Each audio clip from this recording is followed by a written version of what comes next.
Baik, bismillahirrahmanirrahim. Assalamualaikum warahmatullahi wabarakatuh. Perkenalkan, nama saya Abu Herianto dari kelas 1A D3 Analisis Kesehatan di Stikes Karsahusada Garut. Pada kesempatan kali ini, saya akan menjelaskan tata cara penggunaan mikroskop. Sebelum itu, di sana ada beberapa tahap. Yang pertama ada tahap pra-analitik, yang kedua ada tahap analitik, yang ketiga ada tahap pasca analitik.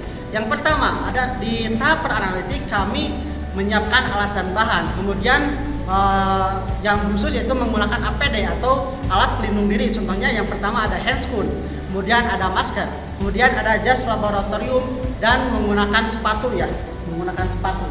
Oke, baik. Kemudian yaitu tahap yang kedua ada tahap analitik, yaitu pengerjaannya, proses cara kerja. Yang ketiga ada tahap pasca analitik, yaitu pelaporan hasil. Oke, kita masuk ke tahap ke-1, yaitu tahap pra-analitik, yang dimana atau tahap persiapan untuk mempersiapkan alat dan bahan. Di alat dan bahan juga kami menggunakan mikroskop, menggunakan tisu, dan di bahannya menggunakan sampel bakteriologi dan sampel sitohistologi.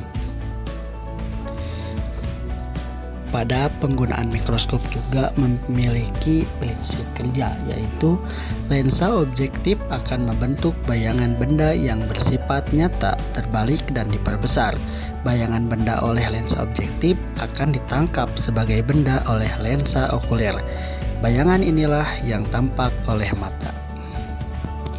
Oke, sekarang kita masuk ke tahap yang kedua, yaitu tahap analitik atau tahap pengerjaan alat. Yang pertama, letakkan mikroskop di atas meja. Kemudian periksalah mikroskop bahwa bagian-bagiannya lengkap dalam keadaan bersih dan tidak rusak. Setelah itu, colokkan kabel mikroskop ke sumber cahaya. Kemudian letakkan tombol on off dan atur pembesaran cahaya yang diinginkan. Setelah itu, letakkan preparat di bawah mikroskop yang akan diamati di bawah lensa objektif. Kemudian amati objektif dengan pembesaran terendah 4 kali, dan apabila belum terlihat maka putarlah makrometer untuk memfokuskan objek gelas agar dapat dilihat. Untuk pembesaran sendiri ada 4 kali, ada 10 kali, ada 40 kali, dan ada 100 kali. Kemudian setelah itu amati objek yang terlihat dan simpulkan sifat yang dialami mikroskop tersebut. Dan selanjutnya ambil gambar untuk dokumentasi. Setelah itu simpan lagi preparat ke tempat yang tersedia dan bersihkan mikroskop yang sudah dipakai. Kemudian tekan tombol off untuk mematikan alat dan cabut colokan atau kabel mikroskop dari sumber listrik.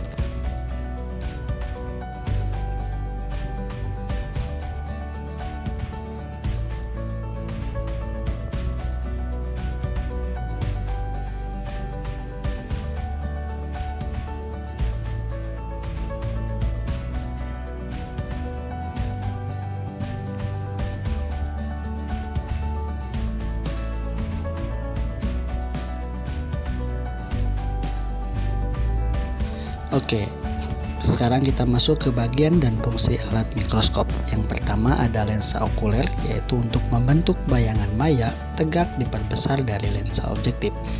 Yang kedua ada tabung atau tubus, yaitu untuk mengatur fokus serta menghubungkan lensa okuler dengan lensa objektif. Kemudian ada revolver, yaitu untuk mengatur perbesaran lensa objektif. Kemudian ada lensa objektif sendiri, yaitu untuk membentuk bayangan nyata terbalik diperbesar. Kemudian ada meja mikroskop, yaitu untuk meletakkan objek yang akan diamati. Kemudian ada penjepit kaca, itu sebagai pelapis objek agar tidak bergeser-geser ketika diamati.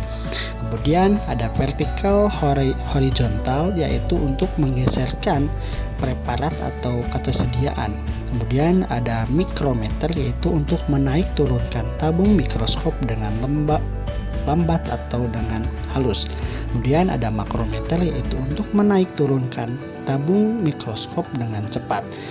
Selanjutnya ada kondensor untuk mengumpulkan cahaya, ada diafragma untuk mengatur sedikit banyaknya cahaya yang masuk, kemudian ada lampu untuk bersumber cahaya, kemudian ada tombol on off yaitu untuk menghidupkan atau mematikan alat, kemudian ada kaki mikroskop yaitu untuk penyangga mikroskop, kemudian ada lengan mikroskop untuk pegangan pada mikroskop.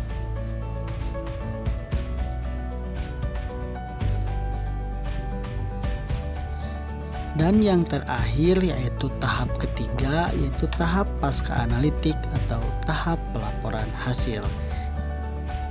Dan pada praktikum kali ini saya mendapatkan lapang pandang dari sampel bakteriologi dan sampel histologi. Ini ada beberapa hasil video, yaitu gambar ya, hasil dari sampel bakteriologi dan juga sampel histologi.